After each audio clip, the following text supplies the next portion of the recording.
doing? We out here, chilling in the spot. What up?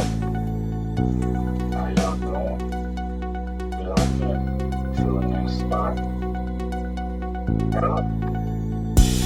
How y'all doing? We out here, chilling in the spot. What up? How y'all doing? We out here, chilling in the spot. What up? Hey, what's going on, y'all? Brothers Breaking Bread podcast in the house. Hey! We'll have a little potluck. Have everybody over. It'll be good. Yeah, let's make it happen. Let's not just talk about it. This is a beautiful thing, man. Just all this blackness, and we all just getting together, we playing dominoes, we eating, we drinking. And, you know, food is always just the extra, man. They deprive these people of their basic human rights. You know, and we call ourselves Americans. We're supposed to be above all this. They'll fake the crisis. They'll make it seem way out of proportion. We brothers, we breaking bread. How y'all doing? We out here, chilling in the spot. What up? Trying to hold it all together, man. Life is moving fast right now, man. So it's good to have everybody come through.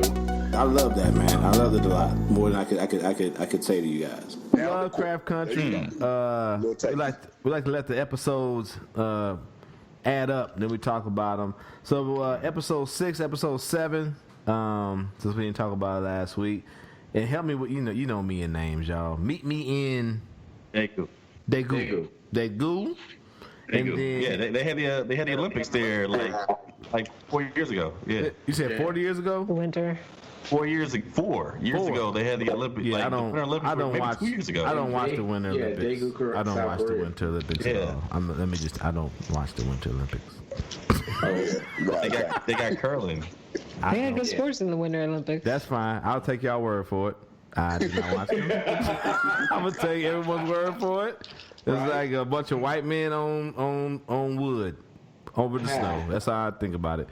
God damn, why this motherfucker let me do what I need to do? Hold on.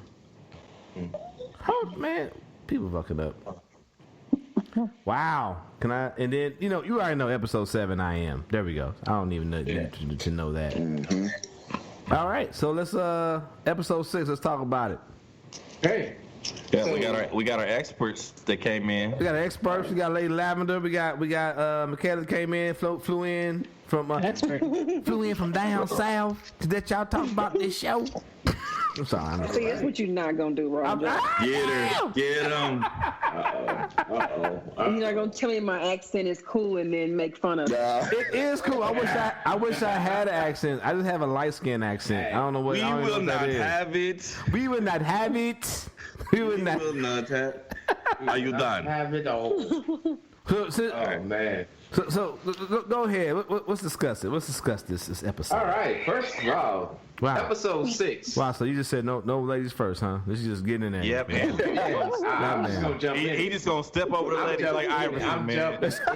Excuse me, women. I'm just doing. Hold on. all I'm Fuck doing up, is Anthony. just- Anthony. hold on. Stand down. Stand by. He the kind of nigga say, excuse me, Stand by, nigga. excuse me, females. He's the kind of nigga say that. Ladies, particularly Micheala, you're the guest. Why don't you go ahead and go first? What were your impressions of episode 6, Meet Me in Daegu? So my impression, I had to do a lot of research behind this episode, and I didn't know a lot about. I don't know how to pronounce what the lady was, like how to pronounce what it was in mythology, but I do know that it translates to Japanese, which is nine-tailed fox. Yes. And I thought it was pretty good, and I wanted to know, like in previous episodes, who he was calling and what it meant. But my takeaway, that was kind of like the weirdest episode in my opinion. Like on top of the first one. Yeah, like it was kind of weird, and so because I don't know a lot about, well, of course I know a lot about the Korean War, but I don't know a lot about like their history to the nine-tailed fox. So I was kind of watching it with another friend who's fluent in Japanese, and he was kind of telling me like what it translates to. But yeah, I mean, like my takeaway is it was just really weird, and I had to go back and watch it again to understand and kind of like read the subtext when the woman spoke. Now I'm just waiting for Tick to go to Chicago to see if he actually dies or not. Nice. What say you, Lady Lavender? It was a good episode. There's a lot of twists and turns and things you didn't expect to happen, just like with all the other episodes. It was a good one. I liked it. Would y'all think of them trying to take Tick down in terms of, you know what I'm saying, Tick has been the hero of the show, but Tick got involved in some wild mess that made him a target by this lady enchantress. You know what I'm saying? Would y'all think of him, to be specific, he executed old girl's best friend? What'd y'all think about that? Well, I mean, I think... Scoot up to the mic, Anthony. He was just a patsy. Anthony, scoot up close to your mic, sir. You're off mic. Okay, I'm sorry. I think he was a patsy. You know, as far as... Because the... Dude, how old are you? What does that even mean? Patsy. But no, go ahead. Go ahead, talk. Go ahead, talk, Andy. Go ahead. I ain't talking no more because... No, I just need clarification. I'm sorry. What do you mean when you're saying he's a patsy? Like he's a flunky. He's the... because he was just a private following orders from the sergeant. Yeah, but I wouldn't say he's a patsy. I think you see that even now, though, even with higher ranking soldiers, but we both been in the military. People always come home, even like with, you see with the parallel with Nazis, you know, German soldiers say, I was just following orders. That's what they try. That's what they hold on to when they do these atrocities. It's like, I was just doing what I was told to do. And he even see later on in the episode, he tries to justify it even more. We're like, well, she could have been a sympathizer, but you can see in his eyes he didn't believe that bullshit. He was just trying to make himself like, I need something to justify what I did. Right. Yeah. Yeah. Yeah, who knows how many lives I saved by getting rid of this leak. Yeah, but come on, he yeah. But he didn't. But I don't know. Yeah. Go ahead. I don't know. Like, I know that he's supposed to be like the hero character of all of it, but I feel like for me, there's been so many other things that they've shown in all the episodes so far that he's not this great person. Like, he's got violent tendencies. He's like talked about how bad things were before. He's got all of these things built up inside of him. Yes, he's been like searching for it's like the hero's journey storyline of literature, and he's like that hero, but I don't feel like I was never seeing him as this great hero, so I wasn't shocked to see that he was the one who killed one of the people, like point blank. Yeah, I wasn't surprised either, especially because like when we go back to episode 2, when they come out of the rooms and they're all together after the spell they were under, locked in, and he was like, I was in the war and I did these things, and George was like, hey, I don't give a fuck about that, basically. Don't make them question you are.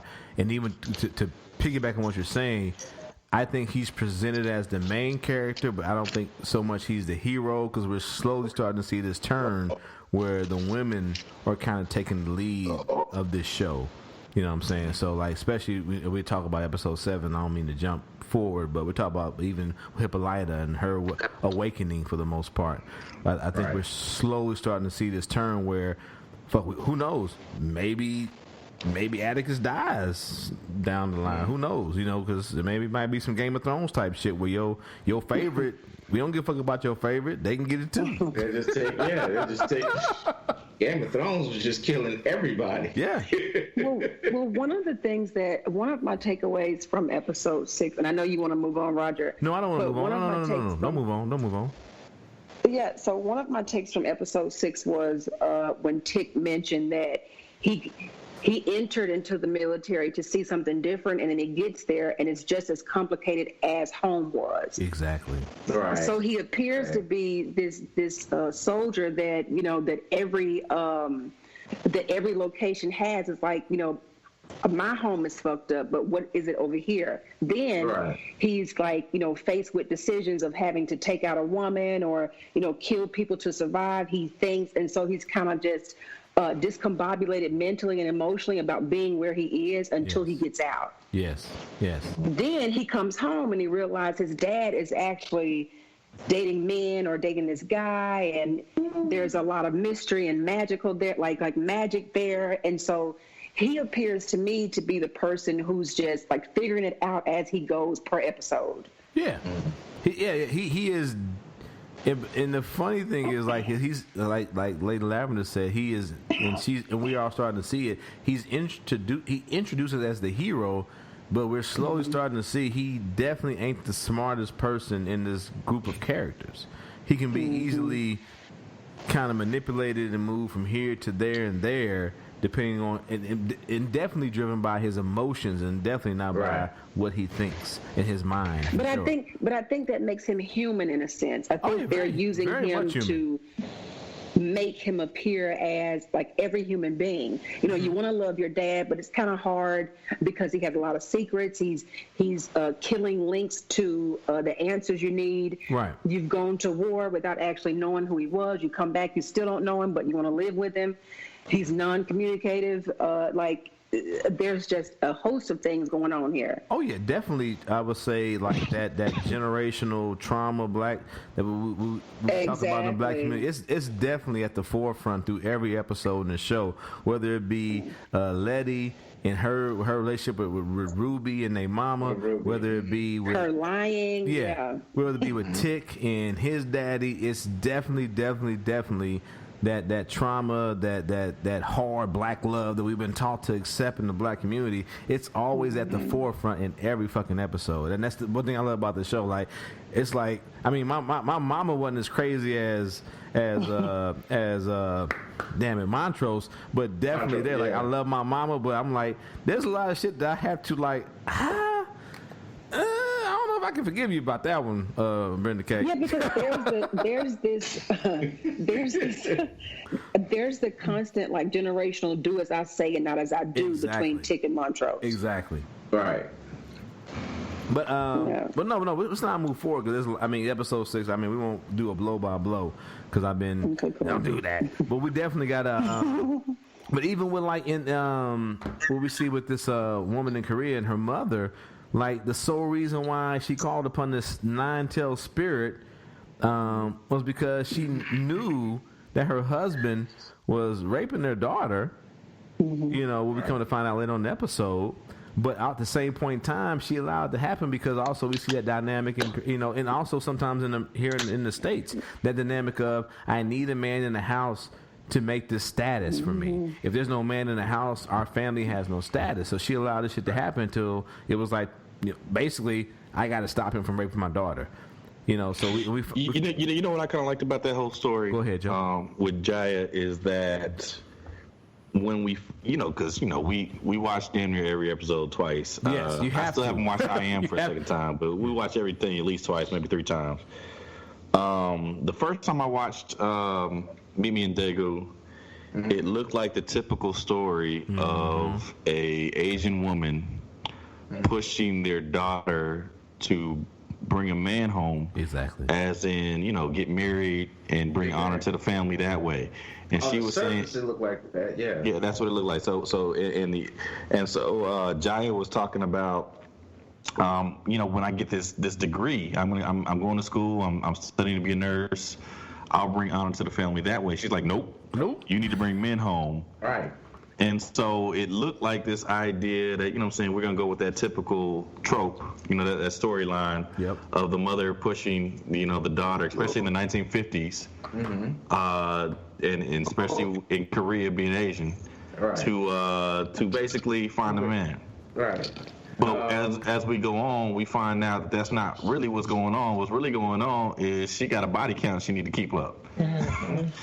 So basically, as Micheala pointed out earlier, she looks like a beautiful young Asian woman, Korean woman. Right. But what we find out is she's really a nine-tailed fox. Yeah, nine-tailed fox who basically brings men home on one night stands, and then these tales come out of her every orifice she got. Every orifice she got, every hole in her body is a tail to come out and crushes the man and leaves a bloody mess all over the room. So I mean, and the reason why she's doing that is she has to get her daughter. Well, the daughter, Jaya, you know what I'm saying, is the shell of what her daughter used to be. Right. And to get the daughter back, she has to collect 100 souls. Right. And so she gets up to what, 99? 99 yeah. quick.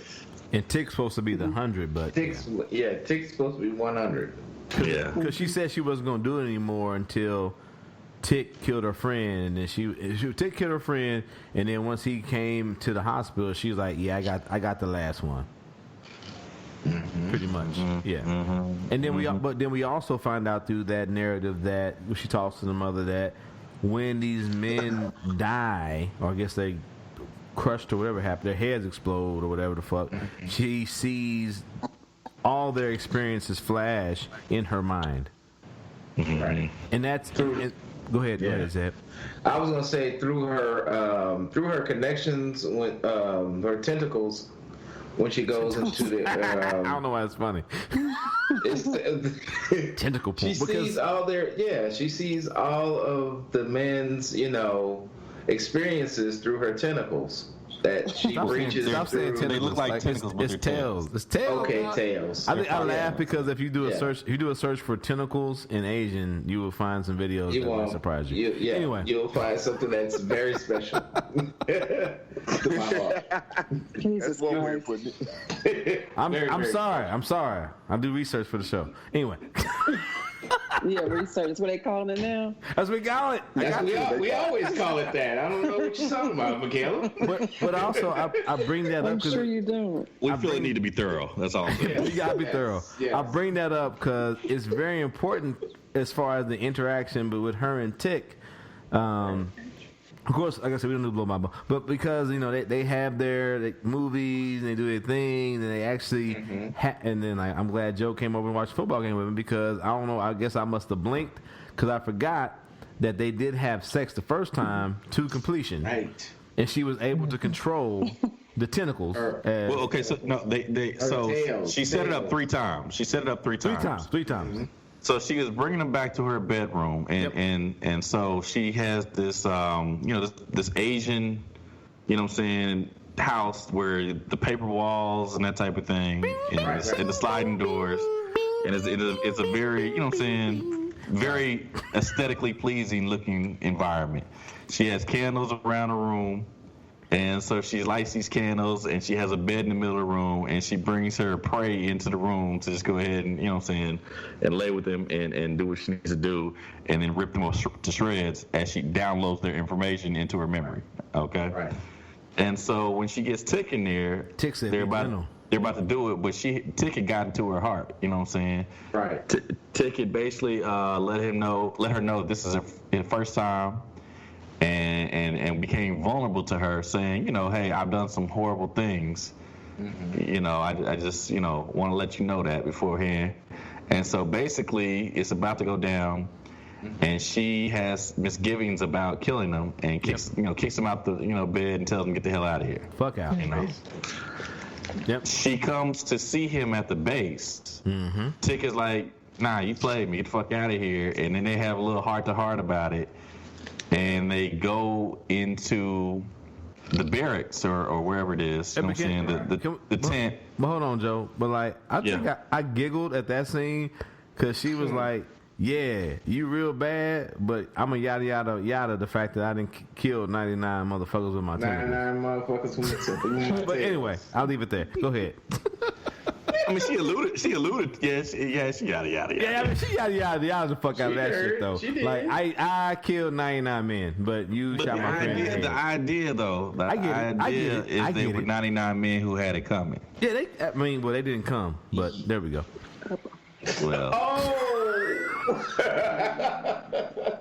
I'm sorry. I think her stepfather, whatever he was. Wow. Let's stop. We're getting out. We're going to the rap. We're going to the hole. Let's stop. Abort. What were you saying? I'm sorry. In on the base, Right. in the same place where they watched the movie. Do I need the diddler? Okay. Anyway, so she was able to control it, and they went to completion there, and she felt like, oh, I'm good. So we can make love. So she brought him back to the house. Mm-hmm. Brought him back in the room. She had that tank. She had that tank playing. When we. I'm sorry. So she started feeling it.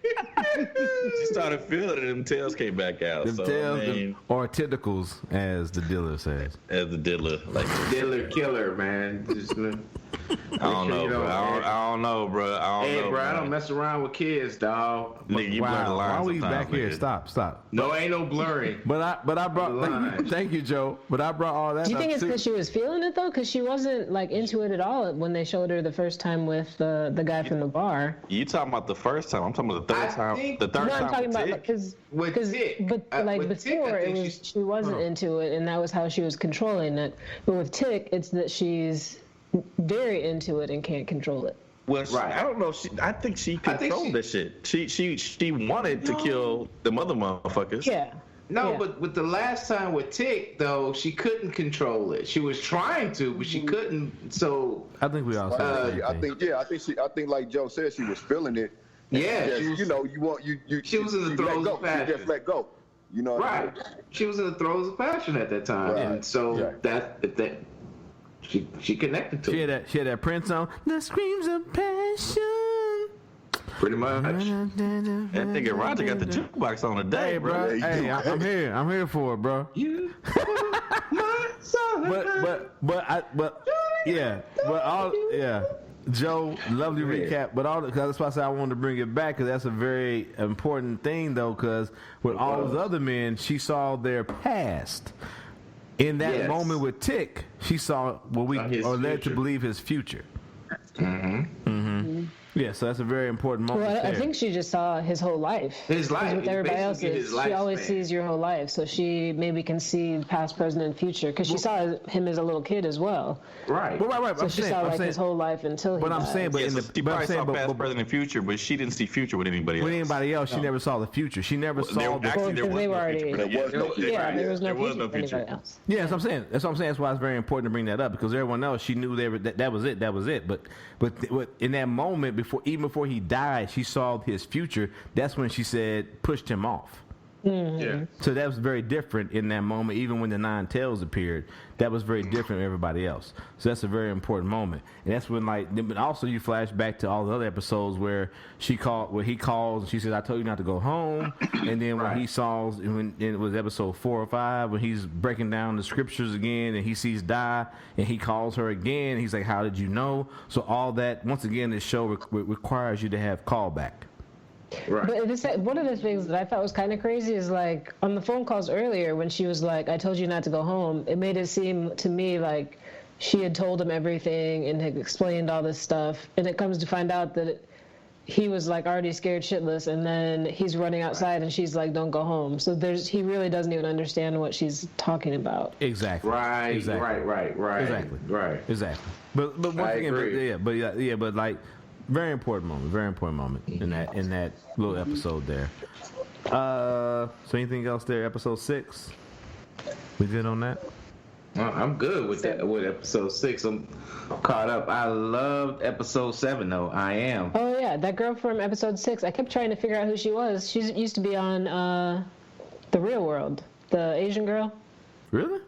Yeah. Really? Because I looked her up on IMDb and I didn't recognize anything that she was in because I was looking at starring roles and not her playing herself. And then I figured. Oh, okay. Okay.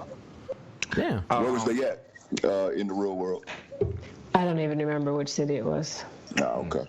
Good. But I remember seeing her on there because I was like, I know I've seen her in a lot of things. And then I was like, oh no, I just saw her on all the episodes of that show. The real one. It was San Diego. Was it San Diego? Yes, ma'am. Cool. Nice. So then I was gonna say that that to tie off episode 6, I did like the way they tied the Korean War into the whole. Yes. Yes. And That was. I felt like A little bit of history. yeah, a little bit of history. It was cool. I felt like they were accurate in depicting, Japan was an imperialist power in Korea. Right. They were ousted. Then you had the communist threat coming in from the north, and that is becoming a threat. You know what I'm saying? And then the GIs will come in the name of freedom, but you know what I'm saying, sometimes maybe worse than the thing you're freeing them from. That you're fighting. So sometimes the cure is worse than disease. First of all, that was pretty dope there. Yeah. With the history of the Korean War and the history between Korea, Japan, and the United States. That was pretty dope. I like that. So I mean, my dad was in Korea. I felt that to be a beautiful episode. Nice. Nice. So then we move forward to. I get the feeling that you feel that all of them are beautiful episodes. So. I aesthetically, I thought that. I mean, the gore and all that shit, it was wild. But I mean, I thought that just the landscape of 1950s Korea. I thought that was right. Yeah, I think every episode has been great. So that's just that's just so far so good. I mean, I'm watching them. So then we get to episode 7. I am right, and then once again we just see episode 6. Yeah, Tick was there, but it was the story of this Korean woman in the role she plays in his life, and then also in episode 7 we see Hippolyta, who is Tick's aunt, playing the forefront of this episode. And like we talked about earlier in the show, or as far as this half of the show, I slowly see the women of this series slowly creeping to the forefront. And we said it before when we covered the first 4 episodes. Yeah, they talk about the sons of Adam, but it is really the women controlling the bloodline and also the questions and also the keys to unlocking a lot of these answers. I can't think of the lady's name. No.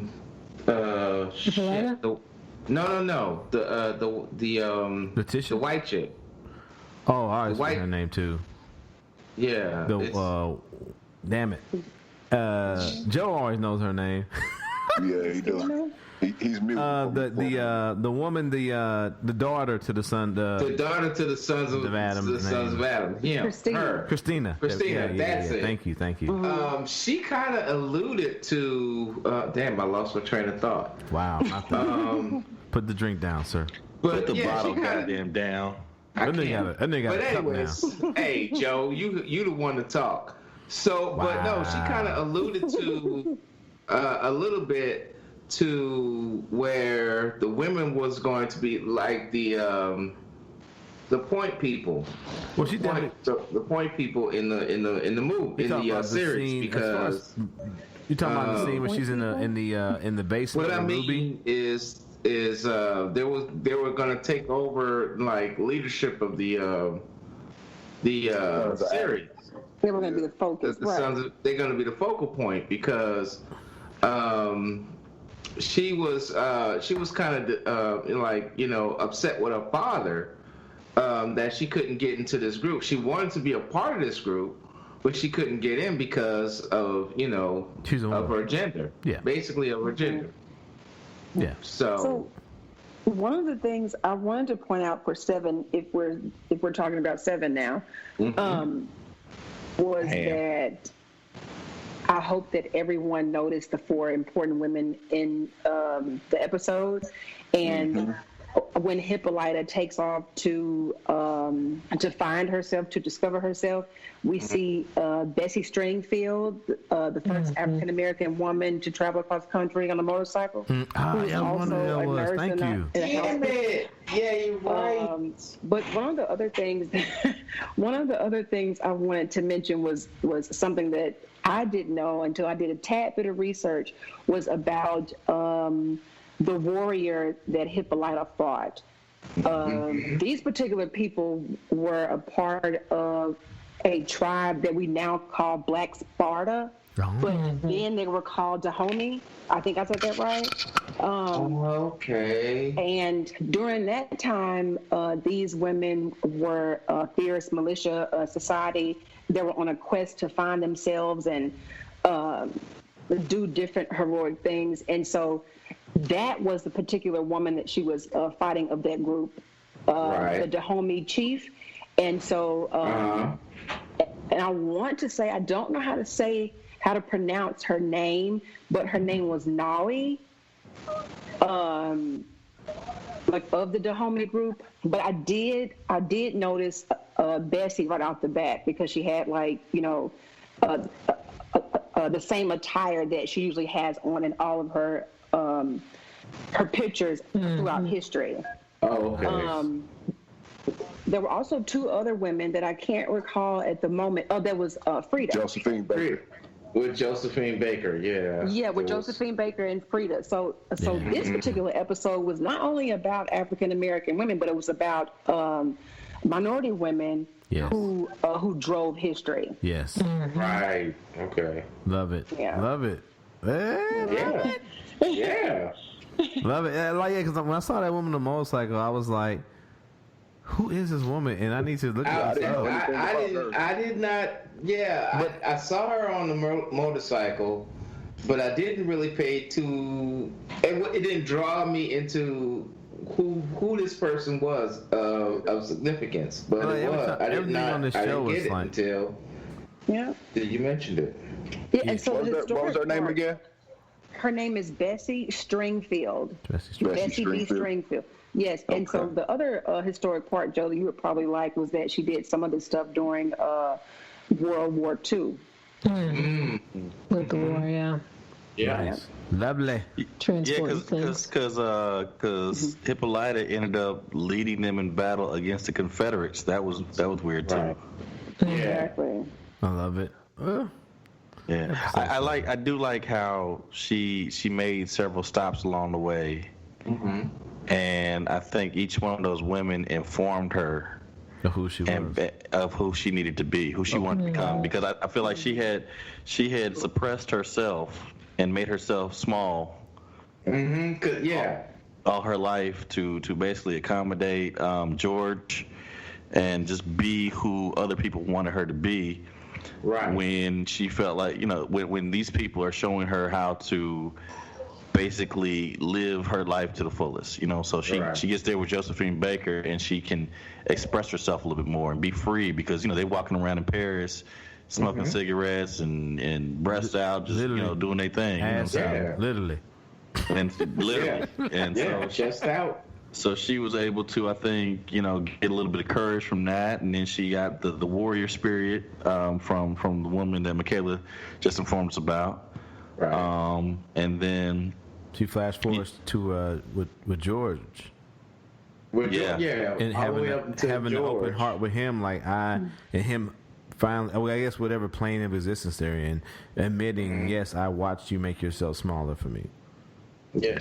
Also, if you get a chance, I remember as a kid, I saw the Josephine Baker story.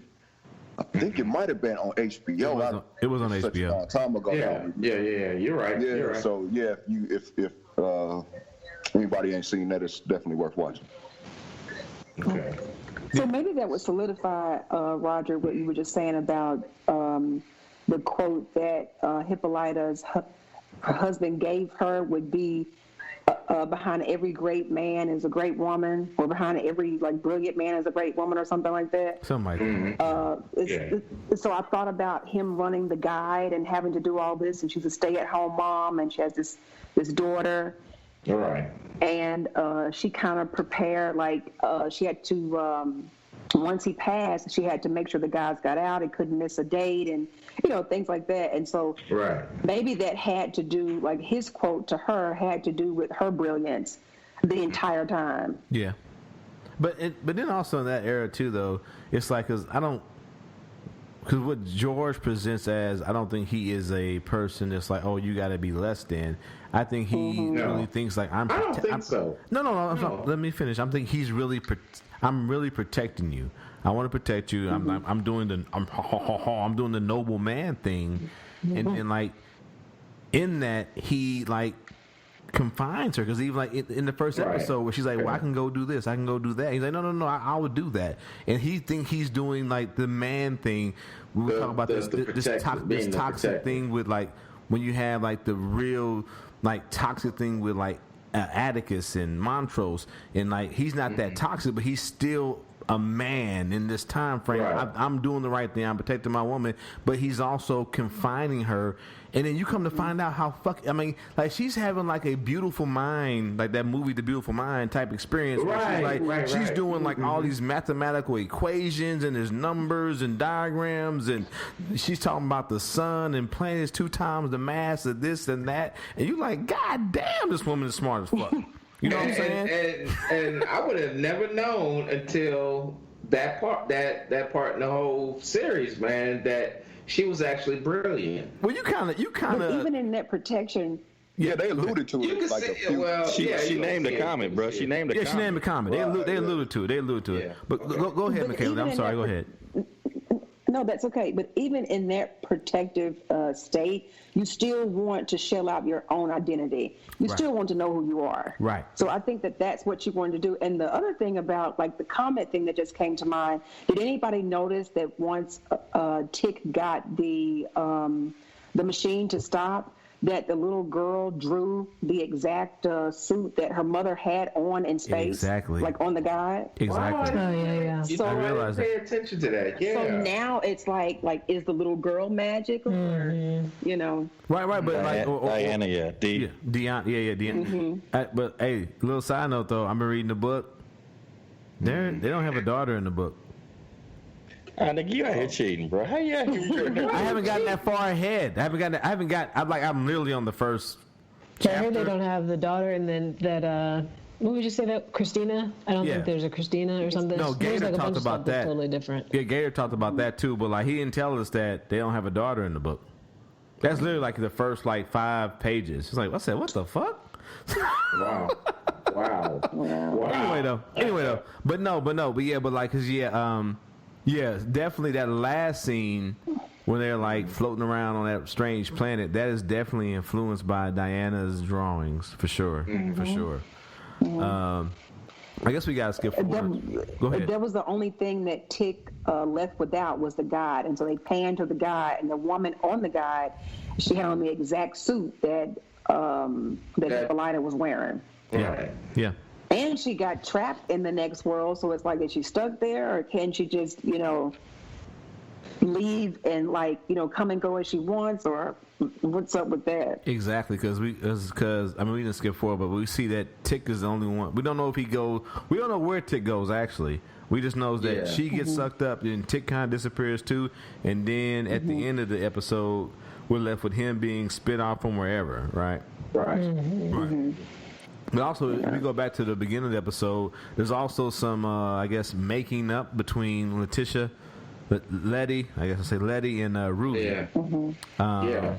And I don't know if they're playing games with each other. I don't know if because Ruby knows more than she's letting on at this point in time. So I don't know. Well, that's what Letty did to her too, though. Exactly. So they're still playing chess with each other at this point in time. But everybody's kind of like that with each other. Like everybody's kind of real secretive though. Exactly. You know what I mean? Like with Tick and his father.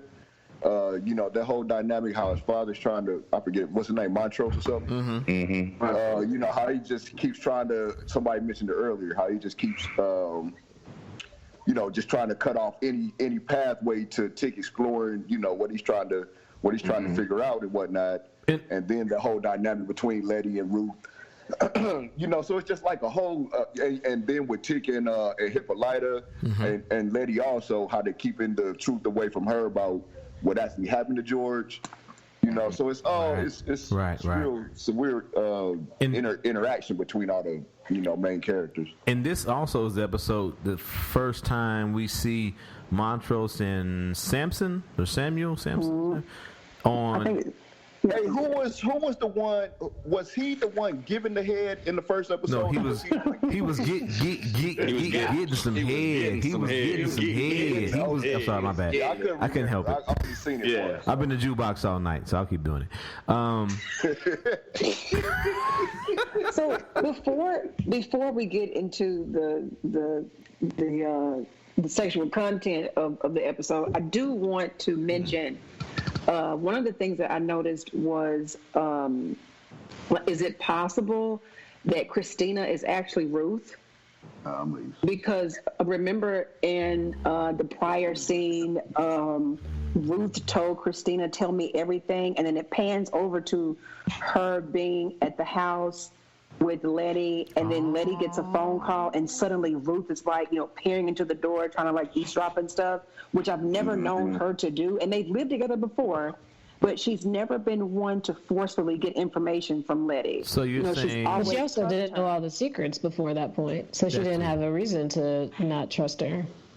Mm-hmm. But now she knows more, and she's they like, have wait, the little, I need to learn even more. But they have the potion thing now, where each person can be like different people. So I'm just wondering. I know this is just a theory, but don't they have to be dead though? Because the dude was dead, and yeah. Well, they're not. And the white woman. William is dead. William is dead. Well, they're not technically dead. She says that too.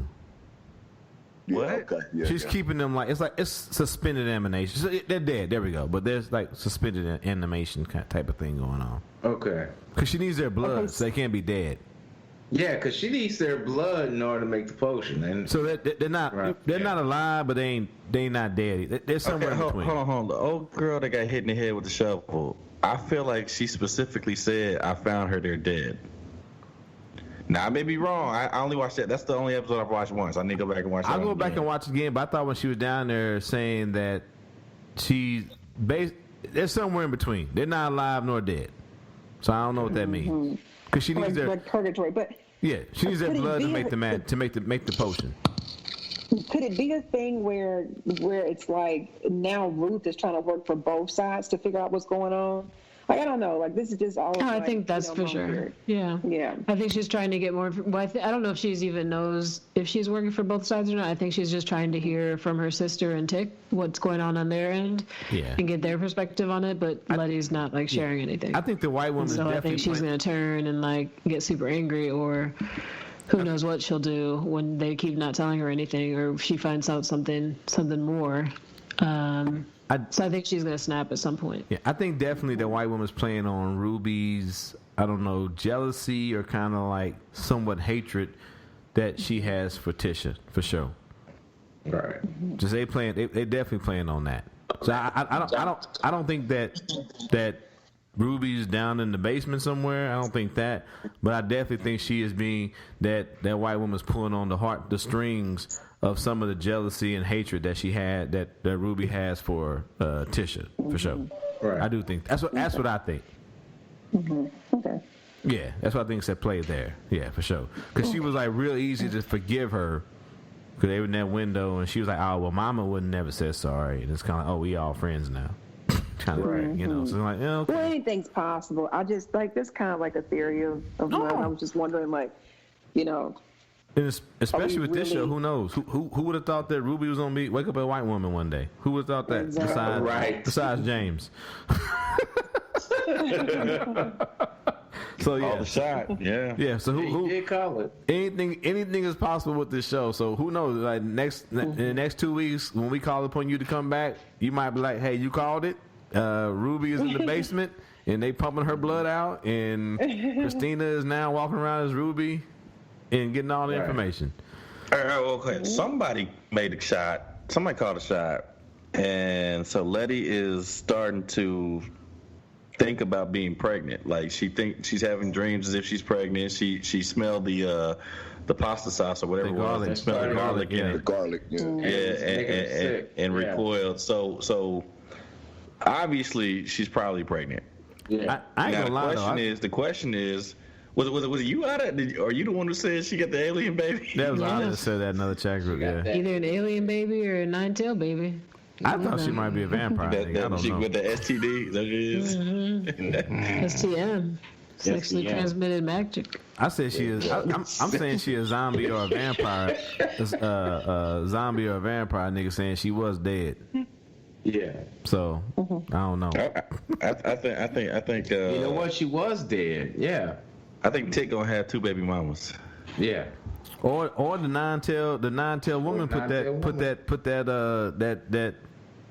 that demon inside his semen, and now it's in Letitia.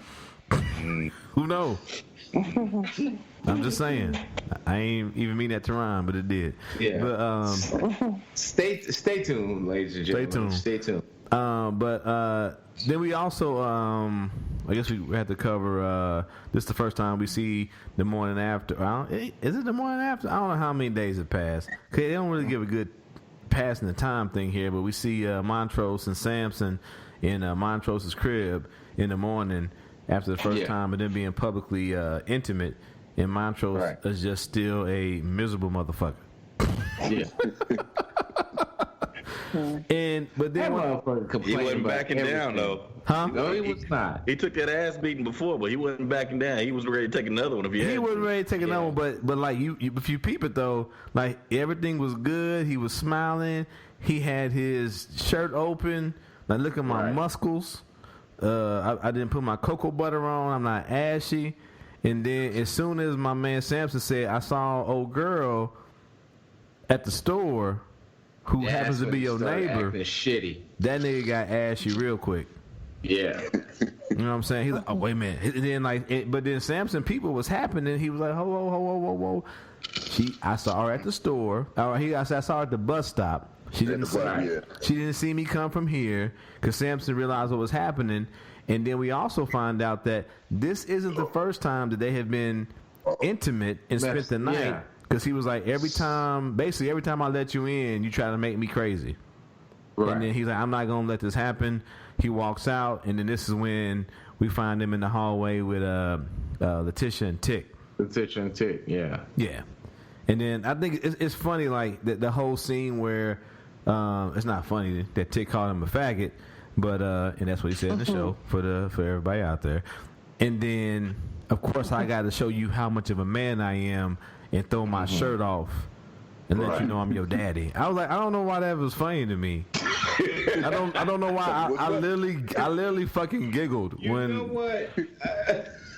Like, nigga, I'm still like. Let me take my shirt off. Nigga, I'm still your daddy. I'm like, but why you have to take your shirt off though? Dog? And Tick just said, and I'm still the nigga that whooped your ass inside your house a couple of days ago. So what we gonna do? We gonna do it again?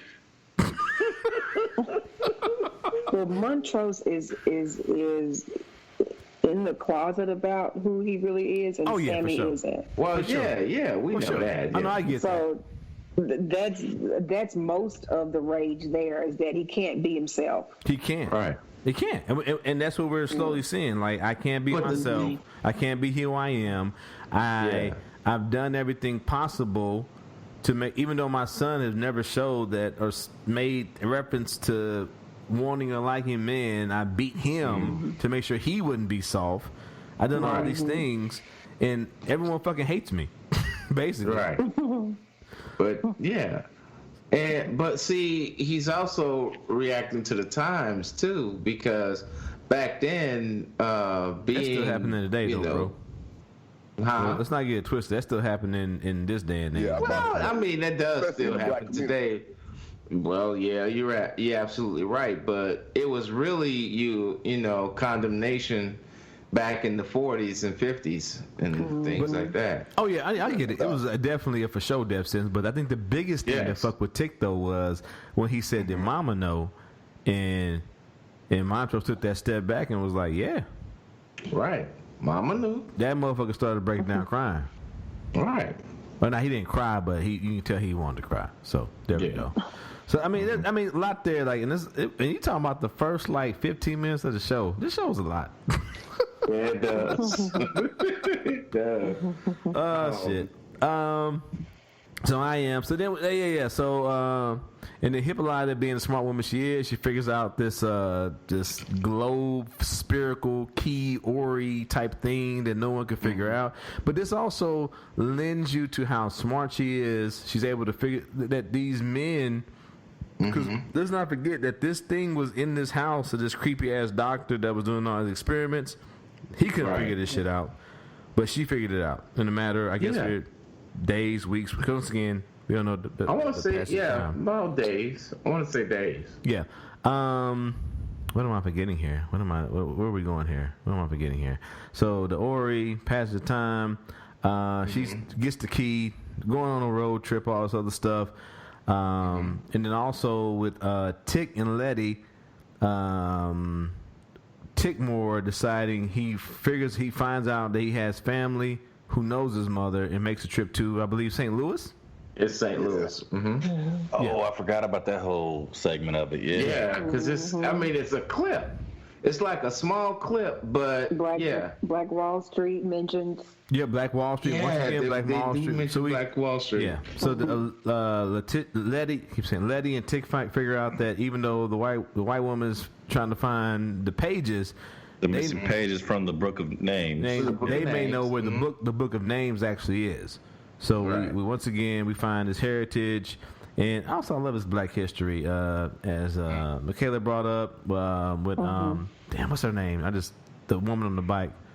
Bessie B. Springfield. Okay. They're bringing up Black Wall Street. We ain't talked about the Korean War in the previous episode. This show, like, even though it's like we had Emmett Till early on. It's damn. Like, it's a work of fiction, but it's bringing all this real life shit into it. I love it. It reminds me of Watchmen, but way more freakier. Actually, it kind of reminds me a little bit. I mean, y'all may condemn me for saying this shit, but it kind of reminds me of Forrest Gump and how Forrest Gump how he traveled through history and it showed you pictures of historic events. No, I get what you're saying. I do agree. Specifically for Black folks. No, I do agree. Even though Forrest Gump he only saw like 3 black people, even though it was a civil rights era. We won't talk about that. Anyway. In the beginning of the series, it talks about Black people taking back their history. But in order to take something back, I guess you have to know exactly where you've been. But the second thing that I wanted to mention, Roger, was you mentioned the globe that Hippolyta finds, where there's a quote on it, and it says, "Every beginning is in time, and every limit of extension in space." Yep. There are coordinates on the globe. Yes. So she goes to... You're talking about the Ori? Yeah. She opens it, there are coordinates. Yes. Right. Yeah, there are like 2 sets of coordinates. And so she travels to several places, but not to those coordinates that are on the globe, I noticed. And so I'm wondering... So I'm wondering, like, where are those 2 coordinates? Well, I thought that was where she took the key. That's what I thought, too. How she got on the inside. No, because when... I need to go back and rewatch that, but... The coordinates, everywhere she went in time, they line up with different, Right, but I believe everywhere that she went had 3 coordinates, not 2. But on the Ori, it had 2, and I thought that was just the place in Kansas that she took the key and was able to put the key inside. I'm agreeing with Lavender. That was in Kansas. That was supposed to be in Kansas. I believe so. I don't know where it was, but I thought I'm gonna lay Lavender. I thought those 2 grid coordinates were longitude and latitude. And they took her to that telescope. Yeah, it was the observatory was in the middle of nowhere in Kansas. So yeah, that's right. But I'm wondering, like, does that make sense to anybody? Like, I'm wondering where. No, I think Christina is trying to get to the Ori because she wants the key, because she wants to go to wherever the coordinates on the grid or wherever it's in space and in time. And I think that the Hippolyta got in there and she's just exploring herself and she's going where she wants to go. She doesn't have the specific objective that Christina has to get to, wherever it was. And remember, her father was trying to get back to the Garden of Eden. Right. Well, I feel that. So what are those 2 coordinates? I'm going to guess the Garden of Eden. I'm going to say that I think it's that telescope, like Lavender said. Yeah, because I was the only one that had two. Because the ones that had three, how else did she get? How did she get there? Because I think those other. Because like if you ever watch where she got sucked into originally, where the Erykah Badu looking chick was at. Yeah, so I'm once again. If you ever watched Star Trek though, I am was that. If you ever watched her name was I Am. If you ever watched Star Trek though, like those remind me of space-time coordinates when they were flashing on the bottom of the screen like star dates. Right. So star I don't. Dates. Yeah. So I don't. I like, and I'm not nerdy enough to start typing those in and figuring it out. But I'm sure. I'm about to do it now. So but I'm sure if we wait like 2 days, somebody will. If I don't know where it's gonna lead us to, but like when I first, I'm with y'all. When I first saw it on the bottom of the screen, it reminded me of Star Trek, with like star dates. Yeah. Right. So obviously they relate to a period of time here on the planet, or to me it related to a period of time on the planet Earth, because when they showed it, she was in like I'm here with Josephine Baker. Then I'm here fighting with this fierce tribe of warriors. And then I'm here on this distant planet in Mars, or wherever the fuck they were at. I don't know, when they were doing the whole thing that her daughter had drawn. But like Lady Lavender said, I think those two coordinates were, longitude and latitude to bring to help her find that specific, I guess, telescope where the or telescope whatever the fuck was. I don't know. I think y'all got your third eye blind. I think that's gonna be. I think it's gonna come up, and I think that's gonna be a place in space and time. All I ask you, Joe, is what? Well, I think it's not. I think the coordinates were to get to there, but the where they need to go is what the next question is. Yeah. So what I say is, how did she get there without those two coordinates? Right. She went on that journey. She went there. But what takes her to that specific place? She went on. What makes you think? What makes you think she's going? What do you mean? No, I think she got to the place where she needed to go, which is where the laboratory is. And here's the real talk. Like, how do you figure out where you're supposed to be once you get into the? All she gotta do is recall that there were coordinates. If she forgot the coordinates, she can just she can think herself to that place and time, call her name to that space and time, go back, go get the coordinates. Yeah, but the whole thing was like, if she thought she was a prisoner at that point in time, so her mind wasn't right. And then when she finally realized, I'm not a prisoner. To you, when she was in the apartment with the Aurora, she can go back and she can call her name. I am Hippolyta, who was sitting in the room with the Aurora, and go look at the dead coordinates. But once again, and then call herself to wherever she wants to go. But once again, when she finally realizes the journey she's on, we don't know where she ends up because she doesn't reappear anywhere. All we left with this tick at the end of the episode.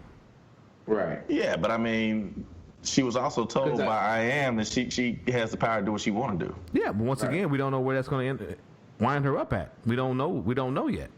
Well, that's why the episode ain't over. That's why I know, that's what I'm saying. Yet. But also, though, did y'all peep though that George Freeman was the writer of Lovecraft Country? I saw that this one.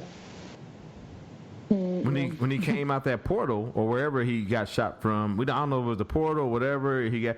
So once again, we don't know what the passage of time is in this dimension. So he may have been immediately rejected for all we know. But all we know is when he rolls up and picks up that book, I don't know if the cops had it, or I don't know if it was there already, or if he brought it from wherever he came from. That's yet to be known. It's Lovecraft Country, written by George Freeman.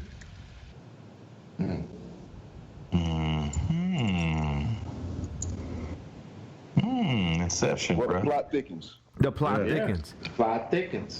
So once again, this show is, I don't know. I hope they don't let us down in the last episode, because I'm gonna throw my TV out the fucking window. But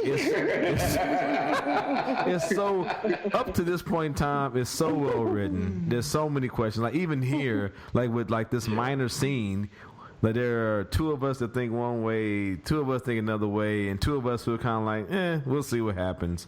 But go ahead. I was watching her teleport. I'm looking at the coordinates. I'm like, where are the coordinates from? Exactly. The globe. From the globe, right. It always ended up being like something else, and so I'm wondering like, where is the final destination of these coordinates? Because Lady Lavender said, like for the first coordinates there are two, so that's like that's here on Earth for the most part. I would imagine, like longitude, latitude. But for the rest of them there are three. So you're talking about like a third dimension. So it can't possibly be here on Earth wherever she's going. You would assume. That makes sense, though. Yeah. I mean, once again, like I said, the nerd in me who used to, sit on the couch with my dad and watch fucking Star Trek. That's the first thing that came to my mind. There's some goddamn time. There's some goddamn star dates. Yeah. First of all, Star Trek is not nerdy, man. If you ask a lot of black people, they be like, "Nigga, what you watching?" Well, that's why I don't ask a lot of black people. I don't care. I'm 240 pounds. I'm like, nigga, I don't care. What you gonna do? Star Trek is the shit. Hey, bro. I've watched Star Trek, the Next Generation. I watched Deep Space Nine. I watched motherfucking Voyager. Oh yeah, all of them. That's my shit too. Yeah, I'm about to start fucking with the newest one. And I will fight any man to say Janeway ain't the best motherfucking captain in the motherfucking. Yeah, Captain Janeway. You got me by about 30 pounds, man. But I'm rolling with Picard, man. No, Picard had the whole fleet behind him. Janeway went to another dimension and had no support and got niggas back to the house. I get all technical. I'm just saying, bro.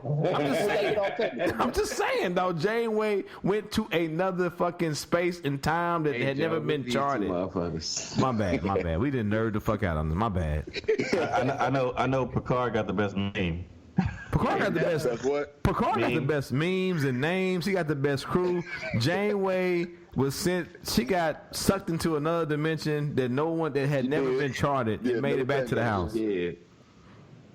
Yeah, you're right. Okay, you got a point. I'm still rolling with Picard. Okay. Picard, my nigga, but Janeway was the best. How's that sound? All right, you know what? I don't want to fight with you. Hey. I'm glad we can nerd out. I love you, bro. Yeah, exactly. I'm just glad I could talk Star Trek with another black man. Yes, sir. I'm sorry. Now do it on your own damn time. We look Lovecraft right now. Okay. My bad. Go ahead. Everybody else go ahead. Back to Lovecraft. Back from Star Trek talk from two niggas who are nerds. Back to y'all. So I had a tiny. I've lost it. The thing. So anyway, I've had a tiny thing that I wanted to know if anybody noticed was the poem that was read in the end of the episode came from a movie in '74. Yeah. What is it? Sun Ra. I forgot the name of the movie. It was the lady. Judy. It was the lady from. In the Place by Sun Ra, where he says, "How do you know me? I'm not real. You're not real. You're not real. You don't exist in this society." Okay. And so that's actually a movie in '74. And so I was kind of wanting to know if anybody paid attention to the actual poem or the slice that was taken from the movie. I didn't know its origin, but I was like, this. It was deep. But everything from this show, I'm like, this had to come from somewhere else. Because everything from this show has been like, the aesthetics have been pulled from so many different genres of black culture. So yeah, it came from Space in the Place in '74, and where I think the excerpt that it took out, which is actually longer than what it is, but the excerpt taken out was that black people are myths. Yes. We are actually present here because of our ancestors, et cetera, et cetera.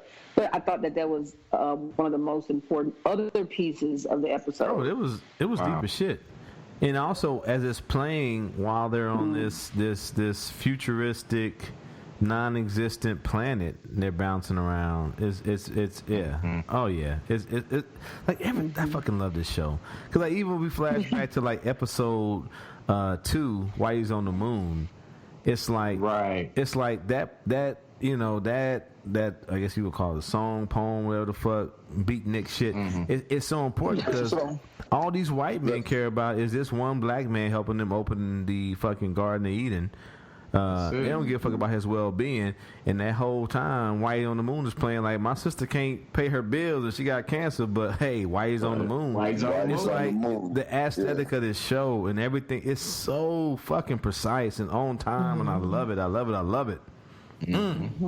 I still say they should have played Red Bottoms for that scene when Ruby was stomping that white man. When she was stomping her. Stomping him and then putting that heel in his anus. Red Bottom should have been playing. But anyway, that's just me. And you know what? That's a good idea too. And I like how they intermix like old music with current music and because usually shows they'll try to stick with like the music from the era of whatever the show is set in. Because I think Joe brought up that his friend brought to his attention that episode 4 or 5 when Ruby's a white woman and they're playing the they're not playing the it was the we had talked about it on the show previous too. It was when Little Richard Richard died. Right. And that's probably about the time they were writing this too. They had I went back and I rewatched that, and so with Tutti Frutti. Yeah, Tutti Frutti. Yep. Tutti Frutti. Yeah. So when Ruby was a white woman in there and they were trying on shoes and gospel, right? They had the I don't know the Pat Boone. The Pat Boone version. Pat Boone, yeah. That was devoid of the soul. Yeah. And then when they went to the south side of Chicago to go kick it, then they had the real version playing, man. Yep. Yeah. But it's the subtle shit, though. It's subtle. It was real subtle, man. I had to go back and listen to it, too. I was like, God damn it, this show good. This show good. Yeah. I love this show good. Like I said, once again, please don't let me down. Don't have no bullshit the last episode. I'm going to be mad. But anyway, that's good. So, yeah, man. So to end it all, not Ruby, Hippolyta, we're led to believe she finds herself, she finds her power, and I am very interested to see what and who she comes back as the show progresses. Because we see she is a force, and her mind is sharp as fuck. We see it. She has been able to do something that a lot of we were led to believe smarter white men could not do. Right. She reminds me a little bit of oh God, it's from that movie. What is her name? The one with the people. Yeah, the one with the black. The people that. No, the black mathematicians that. At NASA. Hidden Figures. I know what you're talking. I was thinking about that earlier. Hidden Figures. The lady, the black women. Hidden Figures. Hidden Figures. Yeah, Hidden Figures. But hey, don't be like a bunch of niggas though that was saying. Figures? Yes. Don't be like a bunch of people that got saying, Joe. Yeah. Oh, Hidden Figures. Okay, I feel you. Okay. Yeah. Hey, Anthony, I can't remember her name. Anthony, you getting old. Don't be like a bunch of people because Fences and Hidden Figures came out. There was a lot of black folks saying Hidden Fences. Hidden Fences. I was like, no, nigga, y'all mixing the movies up. Don't do that. Don't do that. Are you talking about Catherine, Anthony? Yes. That's who I am. Yes, her. Hey, I won't say his name. Our Korean doctor, he fucks with Lovecraft Country, and he brought her up. He watched his episode. He brought her up for this episode. Like, oh yeah, that's like Catherine and in Hidden Figures and all that. Yeah. Hey, don't say his name. Don't say his name. Wow. But he fucks with this show heavy. I mean, even though he drives me crazy because he's so he's so particular, but he loves this show. He loves this show. and he did say on mic in front of everybody in our case, man, white people fucking up. They gave us Trump. He said that with all his Korean lungs. Loud as fuck on the mic in a room full of white people. Like, white people fucking up. They gave us Trump. I was like, I like you. I said, you be pissing me off sometimes. You know what though? What? But you can't help but like him though. I do. I mean, but it's not. We're gonna wrap it up. I don't want to get off topic, but like, cause what he said, he was talking about the show, but then he was like, white people fucking up, and I was like, they are fucking up. I'm glad you said that. Like I said, I liked him when I was there. When I was working there, I liked him. He's an educator, so I fuck with that. Very. Yeah. He's very well versed too. Well versed. You know what? I don't know him, but I like him too. I would say this: if you ever need an ablation or a device put in, holla at me. I would tell you, and you're in this area, holla at me. I would tell you his name, and I would feel safe with him doing it for you. I'll put it That's like right. That's right. He's very meticulous. that. Yeah. Anyway, so looking forward to episode 8. 8 Sunday, I think. And 9, because like how we do it here, we like to do 2 episodes and cover it. Mm-hmm. And so episode 8 and 9, it's 10 episodes in total, right? I believe so. Yeah. Yeah. Oh, okay. So maybe we should do 8, 9, 10. They said 3 more. They said 3 more episodes. Yeah. Oh, okay. So yeah. So maybe we do 8, 9, 10. Or maybe we do 8, 9, then the season finale might be so much that we have to be like, fuck. Whatever. Because usually season finale is like 2 hours or some shit like that. Yeah. So we'll see. We'll see what happens. The magic. I think we've covered all we need to cover today. Trump. Okay. We thought, it's kind of somber. Caleb brought we to our didn't think he attention. was. I thought he was invincible, man. Who? I thought Trump was invincible. Man, that nigga. You seen his? I don't know if he's invincible, but I was hoping. I saw that they gave him some. What is the word? Bleach. No, they gave him like It's just experimental drug, and I was hoping that it was the bleach, or at least that they're shining the light inside his body to see if that would help him. Man, Yeah, y'all talking about bleach. I hope they get that nigga Fabuloso. Said it was giving him cancer. I hope they was giving that nigga Fabuloso. That's what I was hoping. Fabulous. It's good enough. It's good enough for your mama's house. It's good enough for that nigga's veins. That's what I was hoping. But hey, that's just me. That purple juice. That purple juice. He can die. He can die smelling like flowers, nigga. My bad. Michaela's like, I gotta get off. Anyway, yeah, we covered everything we need to talk about. Any alibis? Anyone? I would say one of the best lines of the show this time, I think, was when Hippolyta was talking. Was she talking to Beyonce? What was her? Beyonce or I Am, the lady? Mm-hmm. And she was like, I feel like they just found a smart way to lynch me without me noticing the noose. Yes. I was like, damn, that was deep. I was like, that still applies to like life, like all the time. I like snapped. I think I paused and like snapped for her at that point. I was like, yes. Yeah. That was definitely. I thought that's powerful. That was definitely deep because that's what we going through here. Mm-hmm. Like it's every like day. It ain't that over the top. We gonna hang you with a noose racism, but definitely we all see the subtle hints of racism and all that shit every day today. So I love this show. So yeah, wear your mask. Hopefully Fat Nixon will wear his mask and figure the fuck out and won't kill Biden before the election starts. Please vote early. I'm gonna keep saying it every episode until we get That's to what I was about November. to say. Vote often.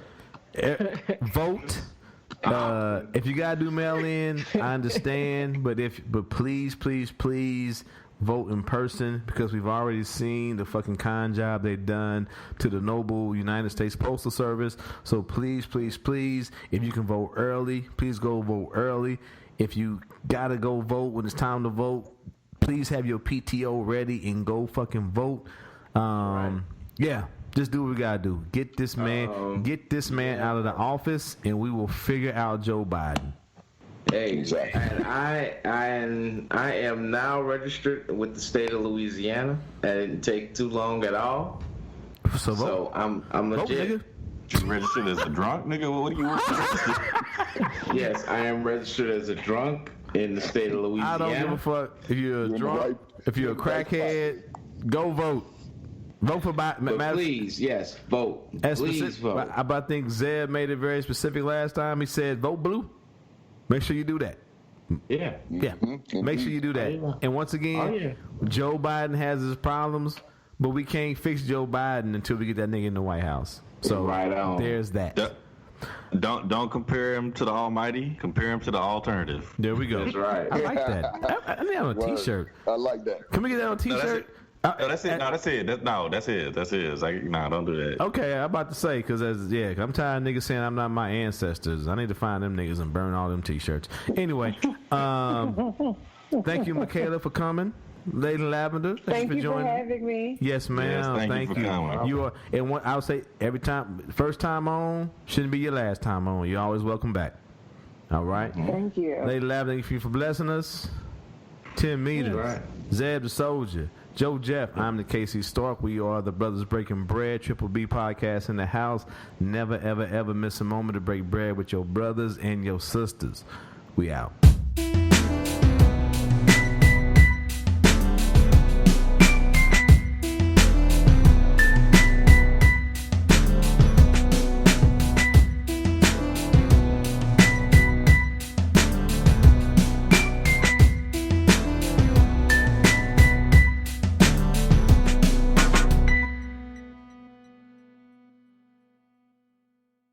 Break bread with your brothers whenever possible.